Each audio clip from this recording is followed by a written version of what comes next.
Cancer हॉस्पिटलने मला जीवदान दिलं आणि हर्षल सर आणि वैष्णवी मॅडम यांनी ते जीवन कसं जगायचं हे शिकवलं.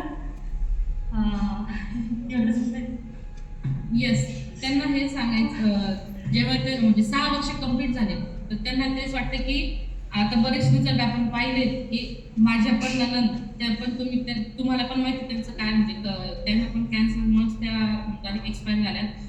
आयर मॅडमचं पण आपण बघितलेलंच आहे. त्याच्यामुळे त्यांना थोडंफार हे होतं की कसं होतं, आपण डेली चेकअप केलं पाहिजे, हे केलं पाहिजे. ते आता जातात 3 महिन्याला, पण डॉक्टर म्हटलेले की गोळी तुम्ही 5 वर्षानंतर बंद करा. तर ते वर्कआउट वगैरे करतायत मस्त. त्यांच्याकडे पाहून वाटतं तर नाही कोणाला आम्हाला सांगावं लागतं की यांना कॅन्सर डिटेक्ट झालेला होता. तेव्हा समोरचं आश्चर्याने बघतं की खरंच यांना कॅन्सर डिटेक्ट झालेला होता की नाही असं. तर या सगळ्यांना हे सांगायचं की आपलं गुड न्यूट्रिशन आहे.